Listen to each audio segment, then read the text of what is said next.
Praise the lord. దేవునికి స్తోత్రం కలుగును గాక. మనం ప్రార్థన చేసుకుని వాక్య భాగంలో ముందుకు వెళదాం. పరలోకమందున మా తండ్రి, ఉదయకాల సమయంలో ప్రభువా మీ వాక్య భాగం ధ్యానించుకుంటుండగా ప్రభు చూపి నడిపించి సహాయం చేయండి, ఆశీర్వదించండి, దీవించి నడిపించండి. మీ నామములో ముందుకు సాగుటకు కృప చూపించండి. మీ పరిశుద్ధాత్మ శక్తిని మా మీద కుమ్మరించండి ప్రభువా. మీ ఆత్మతో మమ్మల్ని నడిపించమని, మీ వాక్యం అర్థం చేసుకునే మనసు మాకు దయచేయమని, అర్థం చేసుకుని పరివర్తన చెందిన కృప చూపి నడిపించి సహాయం చేయమని యేసు క్రీస్తు ప్రభు పరిశుద్ధ నామమున ప్రార్థించుచున్నాము తండ్రి, ఆమేన్. పరిశుద్ధ గ్రంథం నుంచి మార్కు సువార్త, పరిశుద్ధ గ్రంథం నుంచి మార్కు సువార్త 5వ అధ్యాయము 1వ వచనం నుంచి చదువుకుందాం.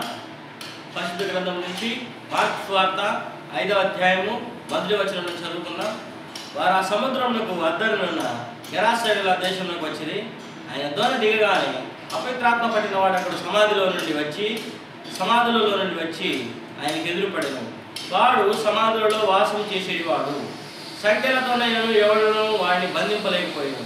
పలుమారు వాడి కాళ్ళకును చేతులకును సంఖ్యలు వేసి బంధించినను వాడు ఆ చేతి సంఖ్యలు తెంపి కాలు సంఖ్యలను తుత్తునీయులుగా చేసిన గనుక ఎవడనూ వాడిని సాధుపరచలేకపోయాను. వాడు ఎల్లప్పుడూ రాత్రింబగలు సమాధులలోను కొండలలోని కేకలు వేయచు తను రాళ్ళతో గాయపరచుకొచ్చుకున్నాను. వాడు దూరం నుండి యేసును చూచి పరిగెత్తుకుని వచ్చి ఆయనకు నమస్కారం చేసి, యేసు, సర్వోన్నతుడైన దేవుని కుమారుడా, నాతో నీకేమి? నన్ను బాధపరచుకోమని దేవుని పేరిట నీకు ఆనబెట్టుచున్నాడని బిగ్గరగా కేకలు వేసిను. ఎందుకనగా ఆయన ఆ అపవిత్ర ఆత్మ ఈ మనిషిని విడిచిపోమని వానితో చెప్పాను.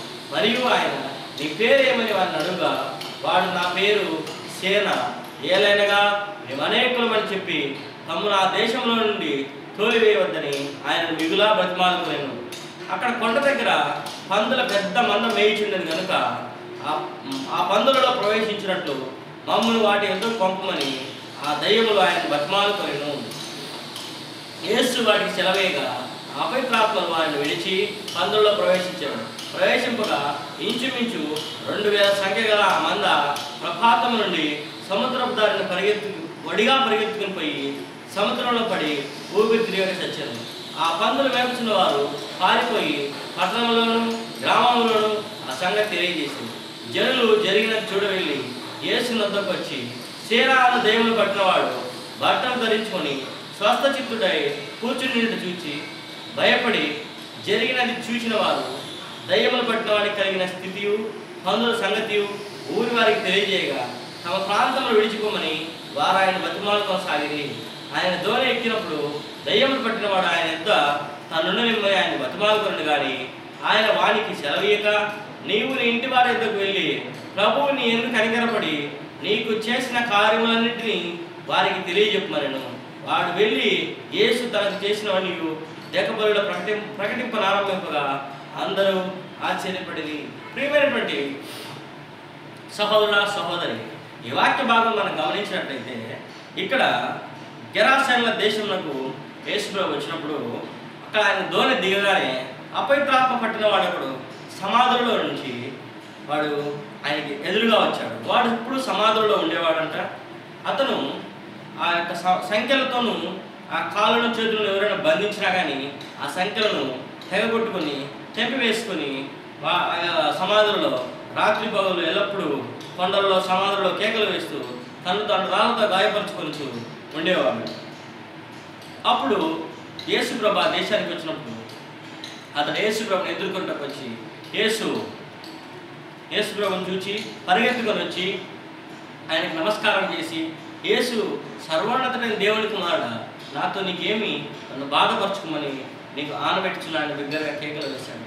నన్ను బాధపరచొద్దయ్యా అని కేకలు వేసినప్పుడు యేసుప్రభు, ఈ అపవిత్రాత్మ బయటకు వెళ్ళిపోయినప్పుడు అపవిత్రాత్మ ఏం చేసిందంటే, నేను బయటికి వెళ్ళలేను, ఆ పందుల మందలో దూరుకుంటాను అన్నప్పుడు ప్రభు పో పందులకు పోన్నప్పుడు ఆ పందులన్నీ కూడా సముద్రంలో పడి చనిపోవడం జరిగింది.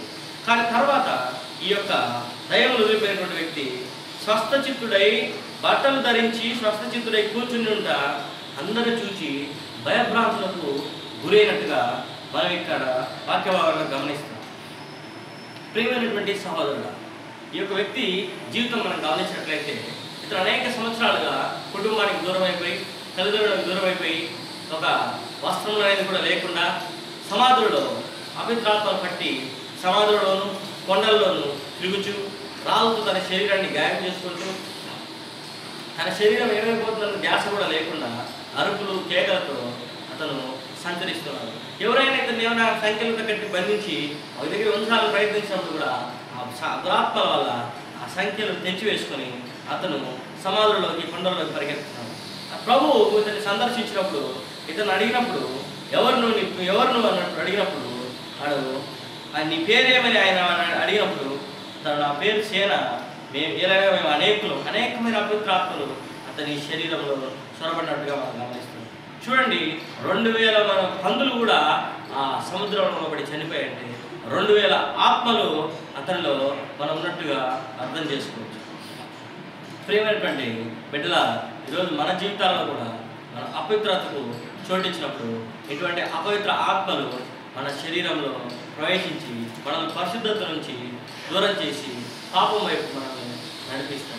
ఈరోజు ఈ గెరాసేనుల దేశంలోని ఒక సేనాను దెయ్యం పట్టిన వ్యక్తిని దెయ్యం నుంచి అపవిత్ర ఆత్మల నుంచి విడుదల చేసిన ప్రభు నిన్ను కూడా దర్శించడానికి ఆ రోజు ఏ విధంగా ప్రభు అయితే గెరాసేనుల దేశానికి వచ్చాడో ఈరోజు కూడా నీ దేశానికి ప్రభు వచ్చాడు, నీ ప్రాంతానికి ప్రభు వచ్చాడు, నీ దగ్గరికి ప్రభు వచ్చాడు.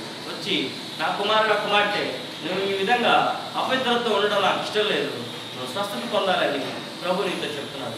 నువ్వు ఈ విధంగా అపవిత్రమైన కార్యం నీకు చేయకూడదు, నీవు పవిత్రుడుగా ఉండాలి, పరిశుద్ధుడిగా ఉండాలి.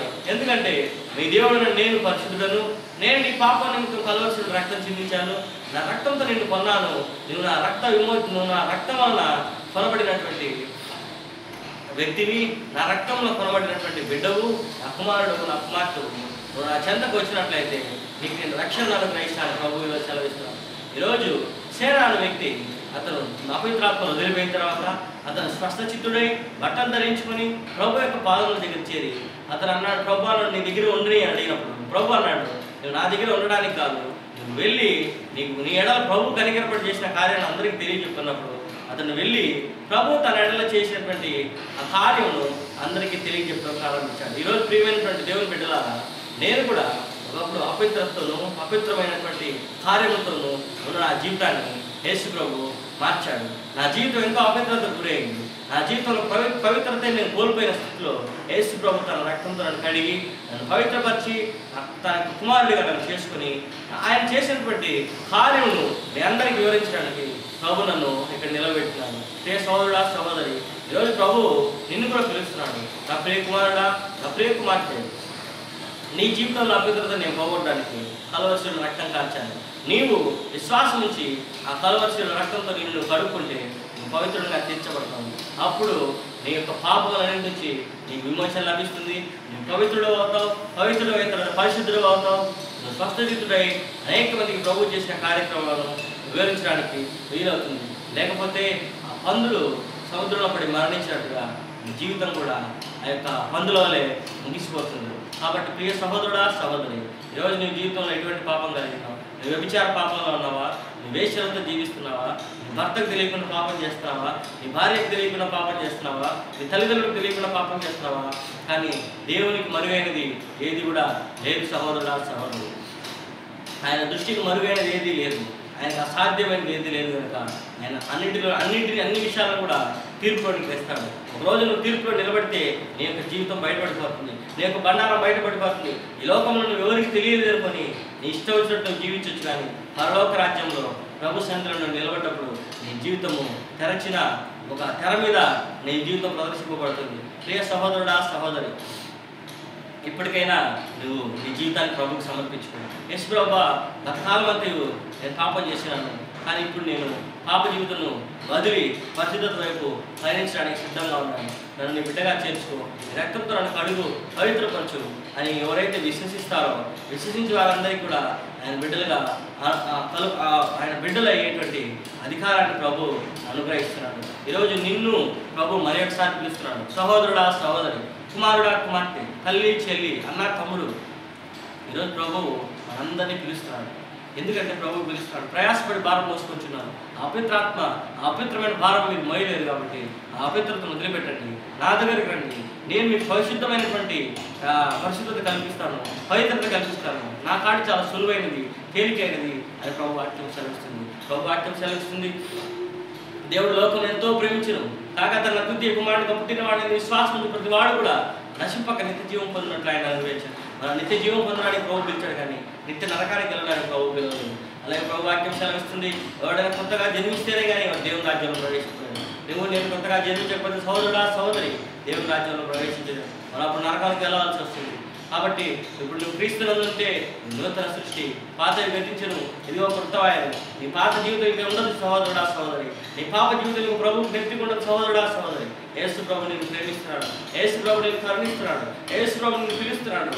ఆయన నిన్ను తన బిడ్డగా చేర్చుకోవడానికి, నిన్ను తన కుమారుడుగా చేసుకోవడానికి, నిన్ను తన కుమార్తెగా చేసుకోవడానికి ప్రభు కల్వరి శిలువలో రక్తం చిందించాడు. ప్రభు చేతుల్లో చీరలు కొట్టారు, కాళ్ళలో చీరలు కొట్టారు, తల మీద ముళ్ళ కిరీటం పెట్టారు, రక్తాంతి దున్నబడింది దేహం ద్వారా. ఆఖరికి రక్తం పుట్టి ఒక చుక్క కూడా లేకుండా నీరు కూడా ప్రవహింపజేశారు. ప్రభువును మాంసబుద్ధగా సిద్ధపడ్డారు, ఎందుకంటే నీకోసమే ప్రభు మౌనంగా ఉన్నాడు. నీ పాప నుంచి నేను నడిపించడానికి ప్రభు ఆ కల్వరి శిలువలో మౌని అయి ఆ బాధలన్నీ భరించాడు. ఈరోజు ప్రభు నేను పిలుస్తున్నాడు, నా కుమారుడా నా కుమార్తె నా దగ్గరికి వస్తే నీకు నేను రక్షణ ఇస్తాను, నేను రక్షణ వస్త్రంతో అలంకరించి పరలోక రాజ్యానికి వారసులుగా చేస్తానని ప్రభు సెలవిస్తాను. కాబట్టి ప్రియ సహోదరుడా సహోదరి, ఈరోజు ప్రభు సెలవిచ్చినటువంటి వాక్య భాగం ప్రకారం సేనాను దేవుడు కలిగినటువంటి వ్యక్తి అపవిత్రాత్మను వెళ్ళిపోయిన తర్వాత స్వస్థచిత్తుడైన విధంగా మనకు కూడా స్వస్థత కలిగిన వారంగా కావాలి. ఈ వ్యాధుల నుంచి నువ్వు స్వస్థత పొందాలి, నీ బాధల నుంచి విడుదల పొందాలి, నీ కష్టం నుంచి నువ్వు విడుదల పొందాలి, నీ యొక్క నష్టం నుంచి నువ్వు విడుదల పొందాలి, నీ అప్పుల నుంచి నువ్వు విడుదల పొందాలి, నీ పాప జీవితం నుంచి నువ్వు విడుదల పొందాలి, పరిస్థితి కలిగి జీవించాలని ప్రభు వాక్యం సెలవిస్తుంది. కాబట్టి ప్రియ సహోదరుడా సహోదరి, ఇదే రక్షణ దినము, ఇదే అనుకూలమైన సమయము. ఈ క్షణంలో నువ్వు ప్రభువును సొంత రక్షకుడిని అంగీకరిస్తే యేసు ప్రభు నీ జీవితంలో ప్రవేశించి నీ జీవితాన్ని ఆనందమయంగా రక్షణమయమైన జీవితంగా మార్చుతాడు. ప్రభు నిన్ను ఆశీర్వదిస్తాడు. ప్రార్థించుకుందాం. పరలోక పొందిన మా తండ్రి, చెప్పబడిన వాక్యం దీవించి ఆశీర్వదించి నిరంతరంగా ఫలింపజేసి విన్న హృదయాలను ప్రభు మీరు ఆశీర్వదించమని, ఫలింపజేయమని, వర్ధిల్ల చేయమని యేసు క్రీస్తు ప్రభు పరిశుద్ధ నామమున ప్రార్థించుచున్నాం తండ్రి. ఆమేన్.